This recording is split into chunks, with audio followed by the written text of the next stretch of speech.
Insane title, insane thumbnail. Are we gamers ruining American society? Probably not. But let's see what these clowns have to say.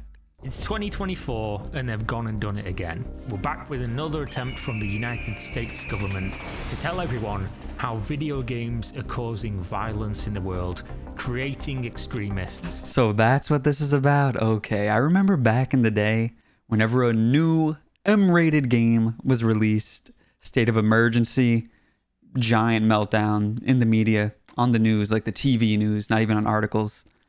Every GTA, obviously. I remember one specifically that hits close to home. 50 Cent Bulletproof. For some reason, I wanted this game so badly, but there was a lot of controversy around it, saying how it's dangerous, it will corrupt the children, and it almost made my mom not buy it for me. But don't worry, guys. I got it on Christmas. The game wasn't good, but I still loved it and played it anyway, because I was a little kid who just enjoyed games. And most importantly, how they plan to stop it all. Oh boy. This time, the leading cause of extremism is apparently content creators, Oh. live streamers, and of course... Hold on, hear me out. Maybe Hassan is radicalizing a few people. Maybe a little bit. the returning classic, memes. I read this 45-page document that was created by a branch of the US government. All right, countering violent extremism, FBI and DHS need strategies and goals for sharing threat information with social media and gaming companies. What? Okay. So come with me on this magical, mystical, and often confusing carpet ride to discover how you, once again, are the problem. Let's see.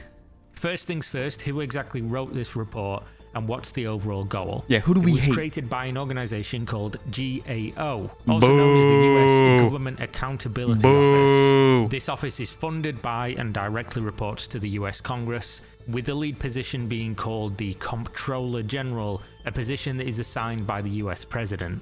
The GAO exists, in their own words, to help the government save money and work more efficiently. They basically get paid taxpayers' money to try and hold the US government accountable in their spending and to try and find problems. Well, you know, they're not doing a very good job of that, let me tell you. That need to be solved. This time, the problem they found that needs solving is gaming and social media. I'll read Seems legit. you in their own words why exactly this report was initially created. In recent years, content on social media and gaming platforms that promotes domestic violent extremism has influenced several high-profile attacks, according to experts and agency officials. As a result, some social media and gaming companies, as well as federal agencies, are making an effort to understand and address online content that promotes domestic violent extremism. GAO was asked to review domestic violent extremists' use of social media and gaming platforms.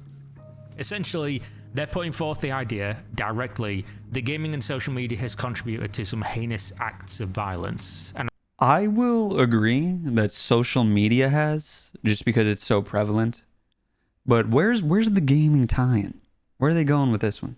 I'm not even going to disagree with the premise that social media is a place that people become radicalized or communicate extreme ideas. Like I said, social media, yeah. But where are they getting the gaming from? Nor am I even going to disagree that there are pockets of the internet that foster communities like this. What I am going to disagree Got to throw the looks-maxing forum up here as well. with is lumping gaming in there, as well as how they provide almost zero examples of what they claim exists throughout this entire report. Yeah, it's beyond bizarre throwing gaming on the end of that. Whether you disagree or agree, there needs to be substance to make the claim, but we'll get to that. So let's go over some of the greatest hits of the report. Oh, boy. On the very first page, they essentially present a pipeline of extremism that stems from live streamers. The pipeline, in their words, goes from a live stream to video hosting sites, then to social... If the streamer's good, it will go to video hosting sites, then social media. Okay, yeah, this is correct so far. media platforms and forums, eventually landing on user sharing. Now, obviously, they're not talking about your average Twitch streamer who plays Fall Guys or World of Warcraft. They're talking predominantly about those fringe streamers that are deplatformed from most of the mainstream websites. The types of people who are most likely deep down conspiracy rabbit holes and foster an audience that are probably on the way towards some pretty extreme beliefs. This is a very real thing that exists. The kick streamers. My issue with the usage of this, of course, is that there's almost zero context about what or who they're talking about. They just throw this infographic out there. This becomes a much bigger issue when you start to introduce the gaming. Yeah, what is a gaming platform, by the way? What does that mean? Xbox Live? PSN? Nintendo Switch? Like, is a gaming console a gaming platform? Yeah, right? Is that what they mean when they say gaming platform here? Or would they consider Twitch a gaming platform? Aspect, which they essentially lump in with this entire report, using the very real social media bubbles of fringe content to smuggle in gaming as some kind of Trojan horse to Congress. Listen, man, the debate bros, they're not really game streamers. I wonder if that's how this all happened. Because, like, some of the debate bros, they do play games. Some of them started off gaming, you know. I think Destiny started off gaming. Hassan games every now and then. Is that how this all got lumped together? What's going on? This becomes apparent when you look at their inclusion of an ADL, Anti-Defamation League, article, which represents gaming as a whole as some kind of breeding ground for... A 2022 report by the Anti-Defamation League found that 20% of adult gamers and 15% of young gamers reported being exposed to white supremacist ideologies in online games. Are they referring to someone calling someone the N-word in COD? Because if they are, I'd expect this to be like 70%, not 20 and 15. But let's see where they're going. So far, it seems crazy to me. Personally speaking, if we remove someone dropping the N-word in a COD lobby, I don't think I have been exposed to a white supremacist ideology. If you have, let me know, genuinely. And I will quote them here, white supremacy. The ADL report I also read, just to make sure I wasn't getting my wires crossed and I had all the information at hand. The GAO essentially used this ADL report to inform what they're talking about here. This is one of only like 8 sources that they cite in this report to Congress. So the ADL article is important to the points that they're making. And the ADL essentially claims that, quote, more than 4 out of 5 adults, 86%, aged from 18 to 45, experienced harassment in online multiplayer games. I mean, I'm shocked that's not 100. They must be playing, like the other 14% must be playing Stardew Valley co-op or something. Of course. If you've played any game where others can chat to you, you've experienced harassment. People are bad. Let's be real. People are jerks in competitive formats. One of the few things in the article that could explain them reaching these numbers of harassment is this infographic of data, where they asked 13 to 17-year-olds if they experienced harassment and then broke it down by categories. The categories include things like disrupted play, such as trolling or griefing, which made up the largest chunk, and called offensive names, which came in closely behind. I'm surprised that offensive names are below trolling or griefing, though I guess trolling's very broad. So what they're calling harassment is basically if somebody says you're shit at a video game. No, yeah, I figured that's what they were calling harassment. And like if someone says that to me, okay, you know, I've been playing games forever, whatever. Goes AFK in a ranked match or intentionally feeds, team blocks you in FPS, something like that, something griefing or trolling you. They're basically using this to present an argument that gaming is full of these really bad people and it's extremely toxic and hateful, which seems... I mean, it is. But that's okay. Pretty fucking out there as a concept to me, personally. They then go on... I don't think this British lad plays very many games. Like, if we're going to be real, maybe he's not referring to competitive games, but if you're playing a competitive game, like, the community's probably full of douchebags. Like, that just, it is what it is. That's what happens in a competitive format. Let's call a spade. I'm sure there's, like, tons of stupid things to dunk on throughout this video, but this one right here saying, like, general gamers are usually annoying and disrespectful. Yeah, that's correct. Multiplayer online gamers are usually annoying and disrespectful. Want to use this data to claim that, and I'll need to quote you on this just to outline how stupid it is, as a result of being targeted by hate in online games, 30% of young players said they always hide their identity when playing online. Now, I've been playing video games online since What does hide their identity mean? Like appear offline? 1997. I've never once not hidden my identity in video games. I don't make my character name my actual full name. They mean literally hide their identity? Listen, if if 70% of people are showing their identity in online games, that's a problem. I don't make my character look like me. I don't change my display picture to be a picture of me. For the longest time ever, my display picture on Steam was just a question mark. Nobody does this. We all inherently hide our identity just by virtue of existing in video games and always have done. And the fact that video games are anonymous, pretty much. That's also why people will quote-unquote harass others. We create usernames and gamer handles and tags. So this makes zero sense to me. They're trying to basically say that due to somebody trolling you in a ranked match or calling you shit at a video game, whatever it's going to be, which we all know people do, they all say outrageous things in games to just try and offend you. Nothing about you personally, probably, because they don't even know who you are. Yeah, that's why it's so stupid. It's like, you know nothing about me, so what you say doesn't matter. But pop off, have fun, screeching into the void, I'll just giggle at you, you know? EA's trying to make this link that due to that, and they've shown the data, the majority of it is coming from these two groups of what they call harassment, to say that this is making young people hide their identity. And if this is what you're putting forward, I have to question your credibility or what your goal is if you're dragging this into your report as if it made any sense or contributed towards an actual point. Yeah, now, this I agree with. ADL, brain dead. Makes absolutely zero sense. 30% are hiding their identity because they don't want to be harassed. Okay, sir. This is where it gets wild. They also polled kids, literal children, ages between 10 and 17, asking if they had been exposed to white supremacy. They even specifically outlined to the children that by this they mean the exact concept of believing white people are superior to other races and white people should be in charge. That is a quote. Apparently 15% of kids said yes. I wonder what young gamers they're like pulling from. Do they just hop into a random Roblox lobby? Like, hey, hello, my fellow children. Have you been exposed to any white supremacists lately? Have you been taught to believe that white people are superior to people of other races and that white people should be in charge? If so, where did you hear this? Please give me their name.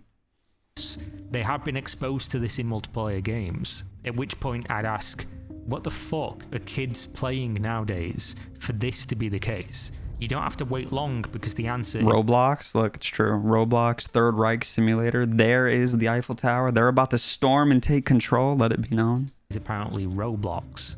Now, I obviously don't play Roblox, but in all my time playing online games, I wouldn't say I've been exposed to white supremacy. I've been exposed to people saying words that they shouldn't be saying to try and offend people. I don't think I've been exposed to actual ideological white supremacy, like somebody speaking out a manifesto or something. Maybe. Yeah, in all my years in the COD lobbies, and unfortunately there were a lot, I was once a COD kid, no one ever promoted white supremacy.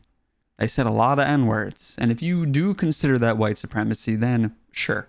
But this specific line right here, that was never pushed forward. It's just like super toxic back and forth trash talk. Times have changed, but anyway, that's in there. The next section they called ally behaviors, which I'm going to skip for everybody's sanity. The next part is really... No, I want to read it. Hold on. All right. Demonstrations of allyship among young people. Share of young people ages 10 to 17 who reported the following behaviors after experiencing harassment. I let it pass by me in silence. I ignore them. Yo, shout out the 6% and 12% holding it down with their rarely and never. Standing ground, fighting back. I stand up for myself. What, less people stand up for themselves? I know my head's in the way. Let me pop up here. So we got 12 and 5. I talk to someone I trust about what I should do. That's a little bit more. Someone reaches out to me. How would they know? I guess the person reaching out would be the 12 and 6% up here, huh? I defend myself by saying something mean or disruptive back. Okay, yeah, there we go. How is this different from standing up for myself, though? Like, isn't this the same thing? Someone else stands up for me. We have a couple white knights. Let's go. Shout out the good white knights out there. All right. Behaviors, which I'm going to skip for everybody's sanity. The next part is really interesting, actually, to prove a point that I'm trying to make. And this is where they give a statistical breakdown of which games these kids are reporting being harassed in. Damn, these kids are playing Valorant that much? That's kind of gross. And since we've seen that they're using trolling and saying bad words as personal harassment in video games, you know exactly which games are going to be at the top of the tree. Yeah, actually, that makes perfect sense because Valorant is essentially, like Overwatch, where you just type in that little chat box, extremely toxic. Only you can harass your team to give you weapons, so it might be even more toxic. I don't know. I try to stay away from Valorant. The competitive team-based ones, obviously. What are these infants doing on Dota 2, though? Valorant, Call of Duty, Dota 2, Fortnite, PUBG, Counter-Strike Global Offensive, and the list continues. So essentially, the ADL has built a statistical basis that claims harassment in online games is growing and causing people to do heinous acts in real life. Yeah, and if you remember in the beginning when he was saying, like, online gamers are just full of terrible people, I said, kinda, they actually are. Specifically, competitive multiplayer games, and those were the games that were all listed. So it makes perfect sense, right? Because kids log on to a competitive game, get told they're shit, called some names that are probably based on shock value and nothing to do with them personally because they don't know personally who they are, get trolled. That's what this report is. Yep. And just for the record, 3 of the people that were experts that consulted on the GAO's actual congressional report. Fitting name. Or work for You see, that's what they do. They do what I just did right there. I said fitting name when I know nothing about this person just to talk trash. It's what they're doing. It's not that deep. ADL, so we're probably in some way involved in this report. This gets worse when they get to the section that they talk about adults and their experiences of harassment. The ADL claims that from their data, 17% of adult gamers experienced doxing, as in having their personal identifying 17%? There's no shot. 12% were not swatted. That would be an insanely large epidemic. So now they're just straight up lying? Okay. That's crazy. Hold on. Let me reread this. Let me see if he's going to read it first. Like full name and address posted online. And they also, get this one, 12% of adult gamers in America experienced swatting, which the ADL define as having a stranger make a false report to emergency services. Okay, well, they just threw everything out of the window entirely. That is beyond insane.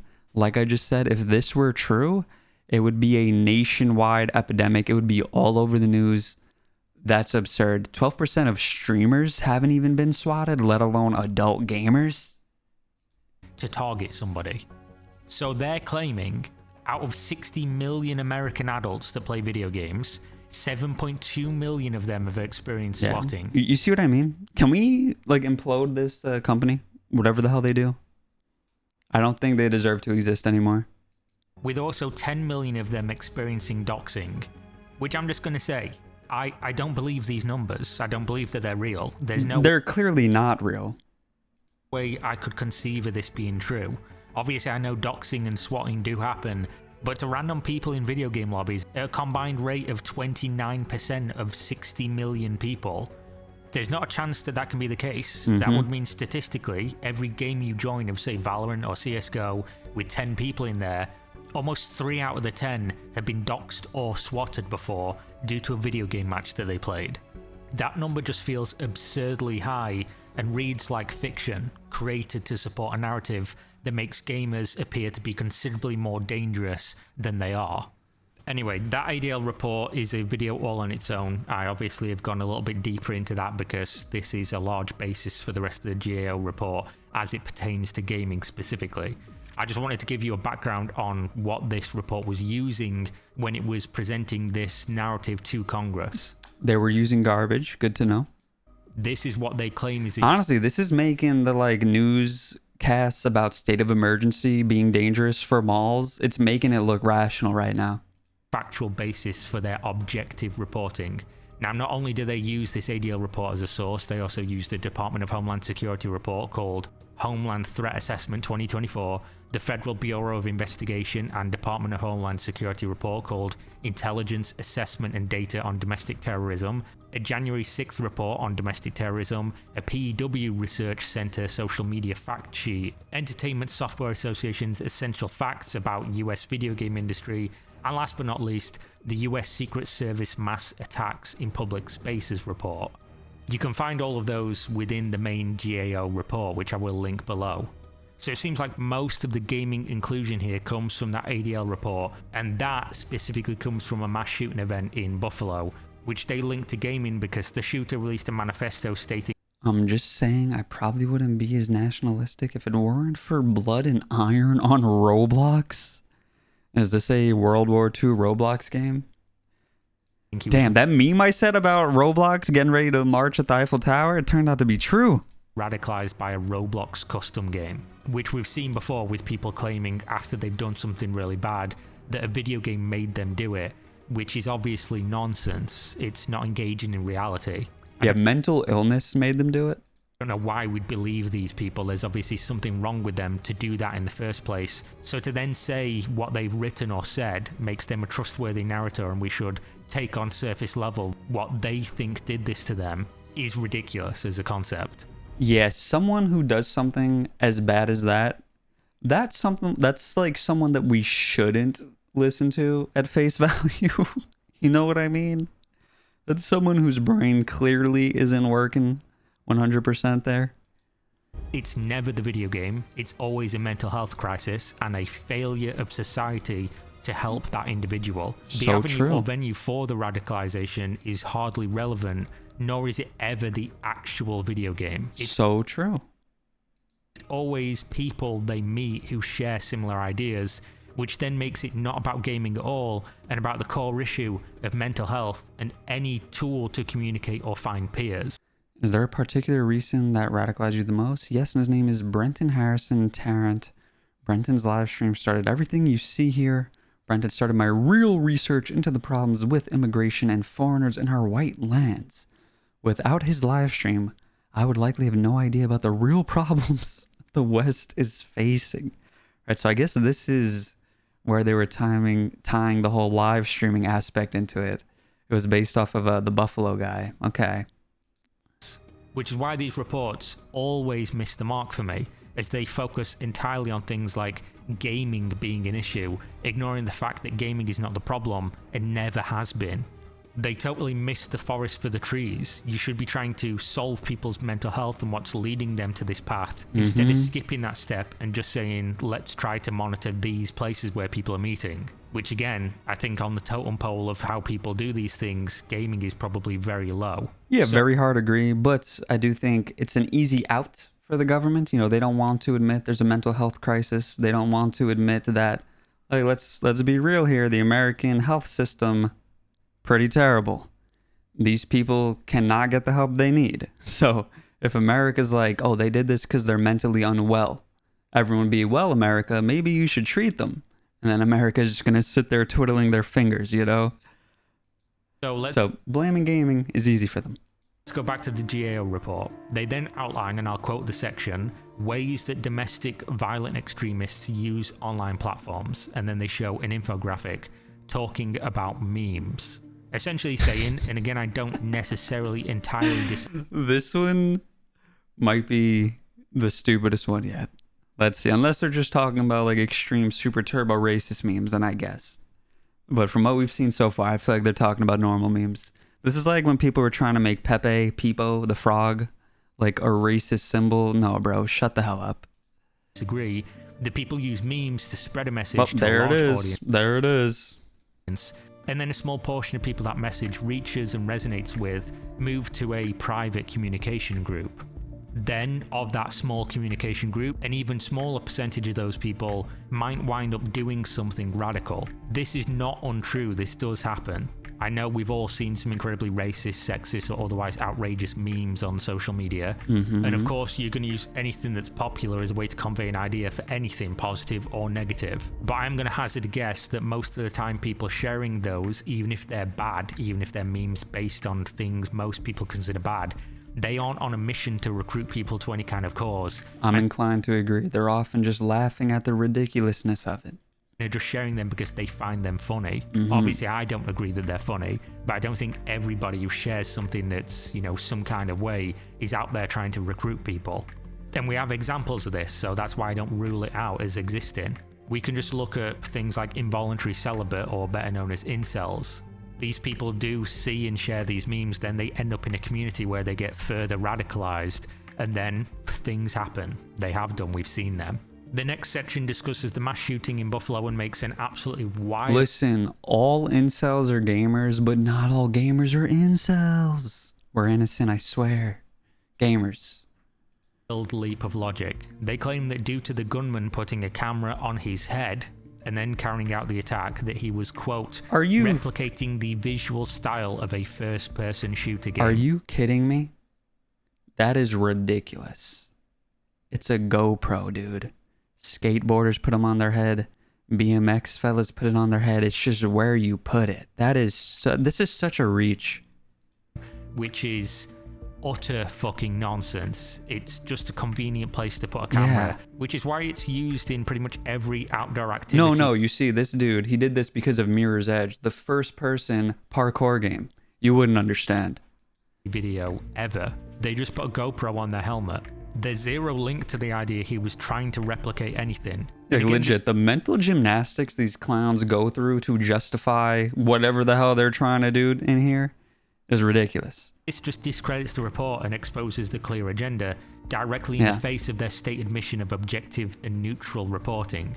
The GAO report goes on to make some incredibly silly assertions, such as this section that basically says gamers make friends in games, and some of those gamers might be extremists, so somehow making friends is bad or something.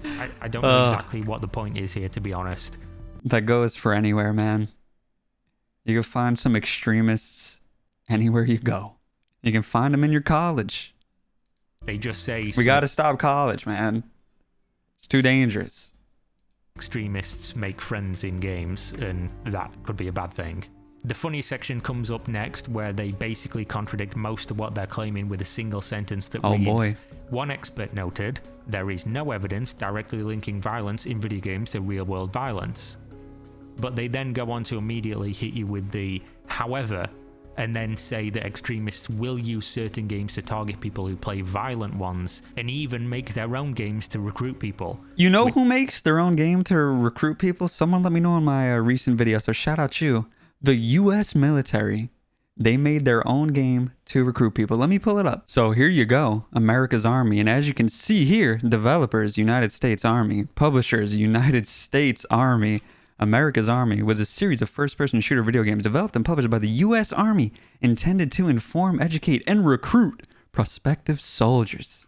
Sounds very sus to me. It sounds like they have some first-hand experience with it, which is why they're trying to call it out. Which, again, makes it not about the game, because there are no mainstream games created that have any kind of sizable audience you can point to. Yeah, like, just for the record, any game with Nazis in it, you're killing them. Like, just for the record, so we're all clear here, ADL. That exists with the intent to recruit people to extremism. If these are the leaps of logic you're making, you basically can replace the term video game here for written or spoken language and blame the ability to communicate instead of video games. So true. Is there's zero way to link any of these things together as a cause, and the actual vehicle for recruitment is just the ability to communicate, which you can do in pretty much every avenue that people use on a daily basis.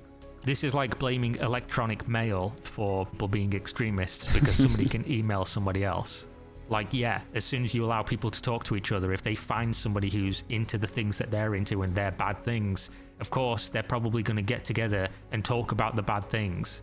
This is nothing to do with video games. This next part's pretty crazy.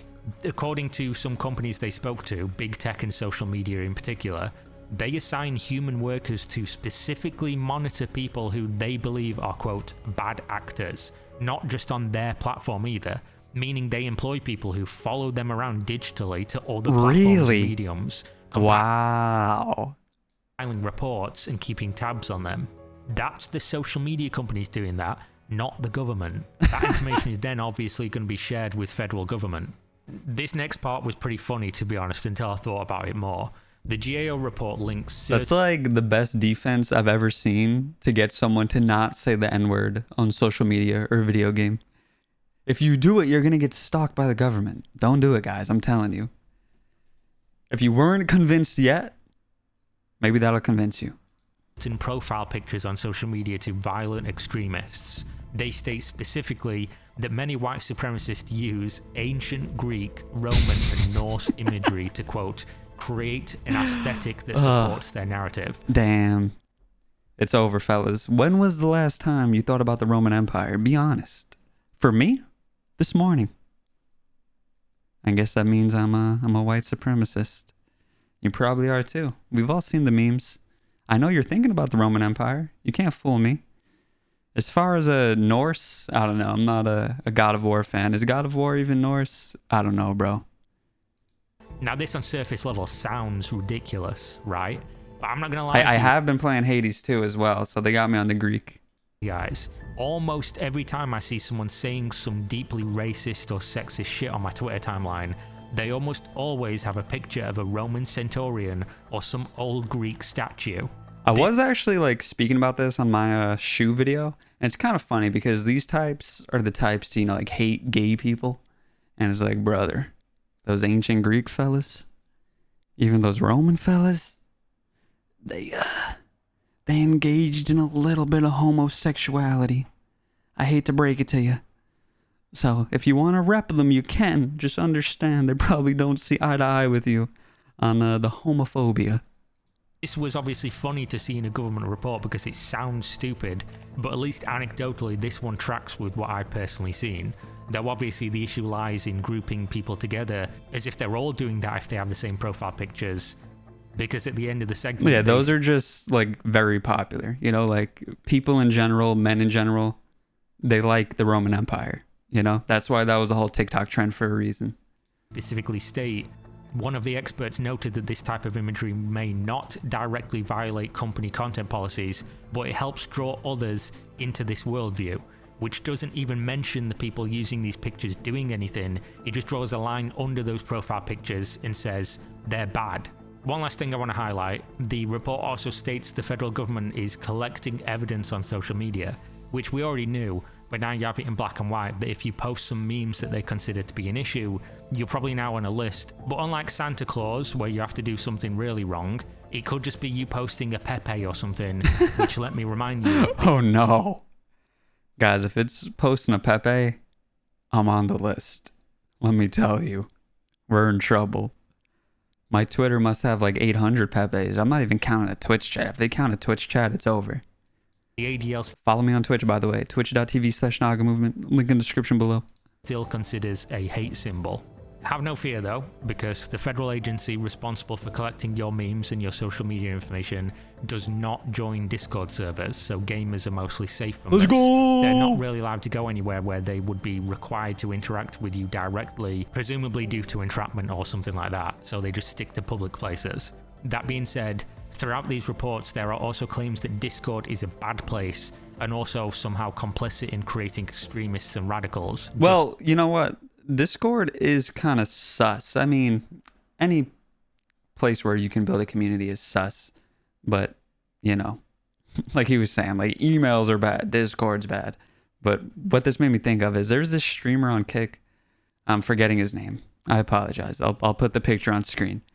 But he would like go on Omegle and try to get UA women to reveal themselves to him, and then he would screenshot it and put it in his Discord, like the paid section of his Discord.